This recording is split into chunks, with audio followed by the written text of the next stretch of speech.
Assalamualaikum warahmatullahi wabarakatuh.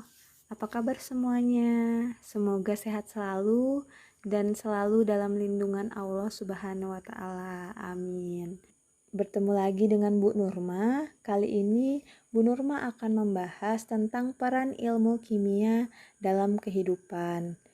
Minggu lalu kita sudah menyebutkan bahan-bahan kimia yang sering kita temui dalam kehidupan sehari-hari. Namun, sebelum melanjutkan ke materi, silahkan buka Al-Qur'annya surah Sad ayat 27.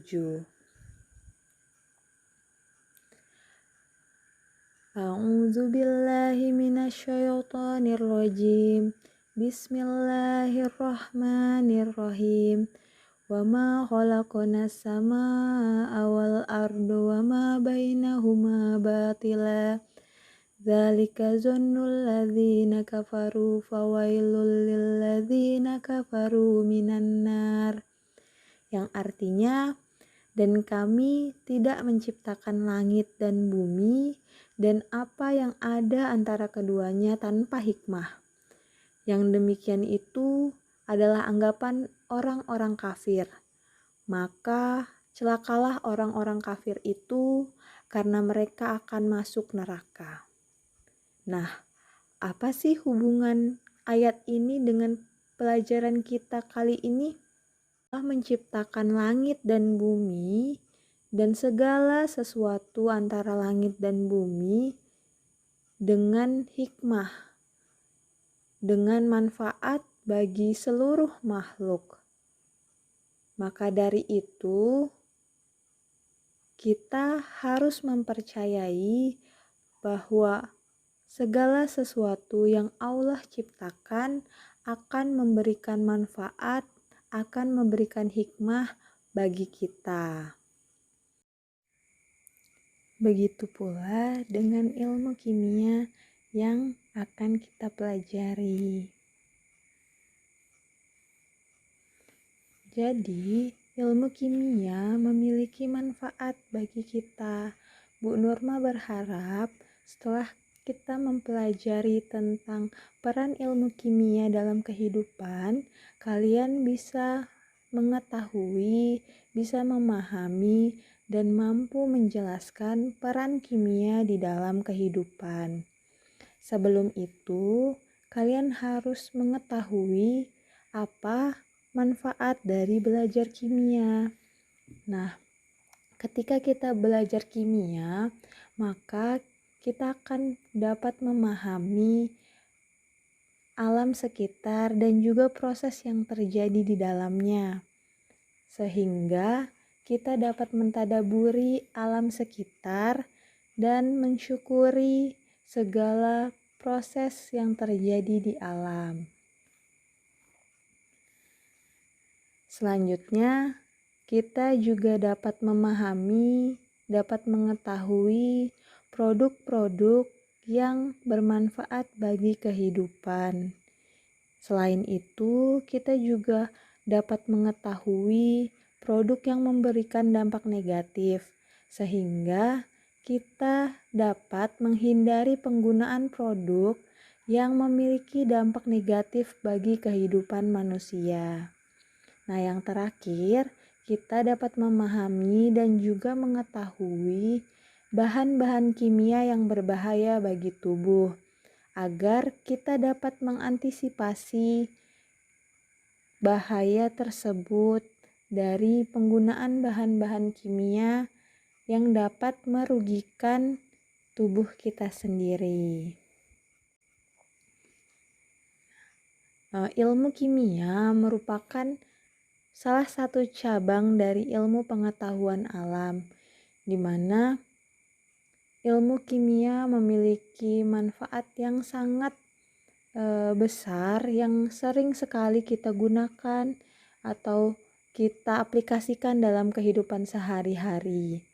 Nah, minggu lalu kalian sudah menyebutkan bahan-bahan kimia yang sering kita temukan seperti deterjen, sering kita manfaatkan untuk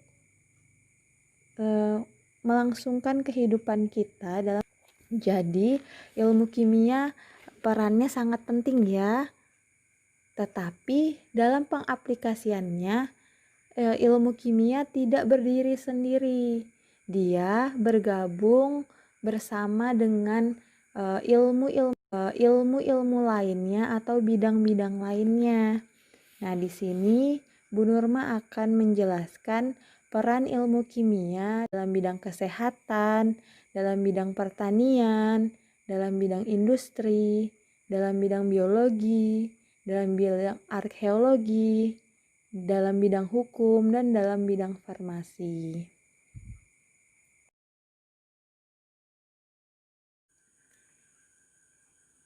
Nah, kimia dalam bidang kedokteran.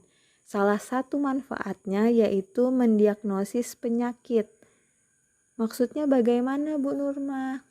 Jadi, contoh ilmu kimia yang diterapkan dalam bidang kedokteran yaitu sinar X atau sinar ronsen yang digunakan untuk mendiagnosis penyakit seperti fraktur atau patah tulang.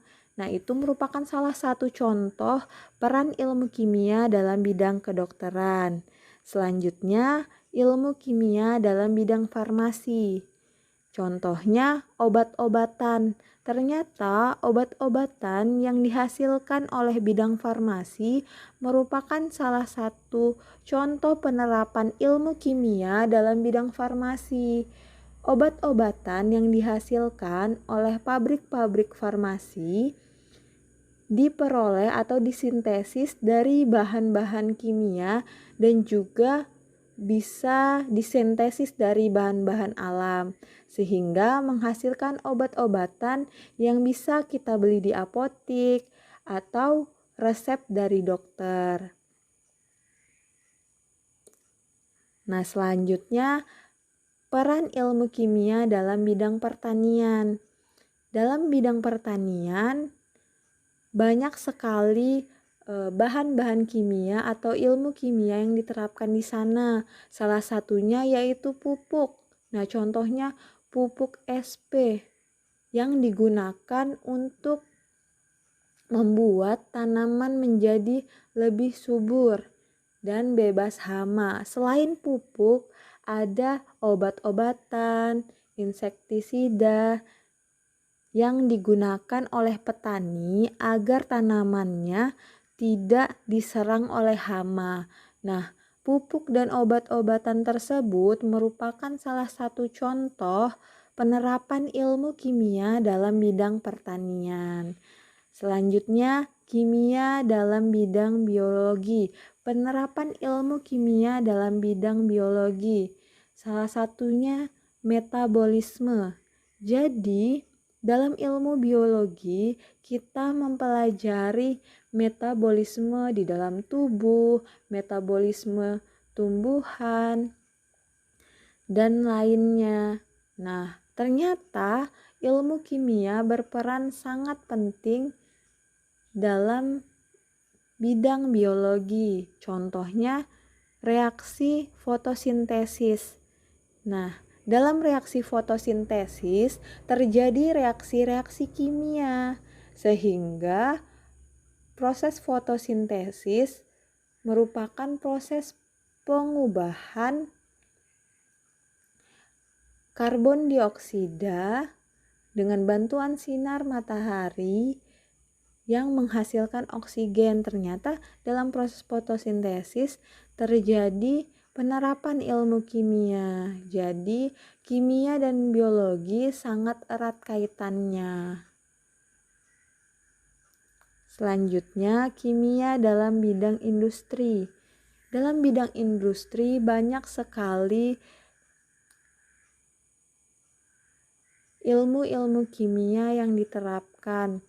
Salah satunya yaitu bahan-bahan seperti bahan pewarna yang digunakan dalam industri tekstil, kain-kain yang disintesis seperti polyester, dan lain sebagainya. Sehingga ilmu kimia itu banyak sekali diterapkan dalam bidang industri. Selanjutnya, Peran ilmu kimia dalam bidang arkeologi. Apa sih arkeologi itu? Arkeologi adalah ilmu yang mempelajari tentang benda-benda bersejarah. Nah, contohnya fosil, prasasti. Mungkin di pelajaran sejarah kemarin sudah disebutkan ya. Jika kita ingin mengidentifikasi seberapa tua umur fosil, umur prasasti, nah itu menggunakan ilmu kimia, yaitu unsur radioaktif. Jadi kimia sangat memiliki peran yang sangat penting dalam ilmu arkeologi, dalam identifikasi fosil, prasasti, dan juga barang-barang atau benda-benda purbakala. Nah, ternyata selain arkeologi, kimia juga berperan dalam bidang hukum. Untuk apa, Bu Nurma? Kok bisa kimia berperan dalam bidang hukum? Nah, apabila terdapat kejahatan yang dilakukan oleh orang yang melakukan tindak kriminal seperti pembunuhan, nah untuk mengetahui kebenaran atau faktanya diperlukan metode. Nah, salah satunya yaitu dengan mengecek atau dengan tes DNA. Jadi, dengan tes DNA itu bisa dilakukan lewat sidik jari, rambut, dan lain sebagainya. Karena DNA manusia itu berbeda-beda, memiliki karakteristik yang berbeda-beda untuk setiap orang. Maka dari itu, dari tes tersebut dapat diketahui kebenaran dari suatu tindak kejahatan. Sampai di sini, apa ada pertanyaan? Nah, jadi ilmu kimia itu merupakan ilmu yang menjadi dasar bidang-bidang lainnya. Selain yang dibahas tadi, juga masih banyak lagi peran ilmu kimia dalam kehidupan. Jika ada yang masih ingin ditanyakan, kalian boleh bertanya ke Bu Nurma, bisa melalui Google Classroom atau bisa langsung menanyakannya di grup. Nah, sekian penjelasan Bu Nurma tentang peran ilmu kimia dalam kehidupan. Jangan lupa terus belajar, jaga kesehatan, stay safe, stay healthy. Sampai jumpa di pertemuan berikutnya. Wassalamualaikum warahmatullahi wabarakatuh.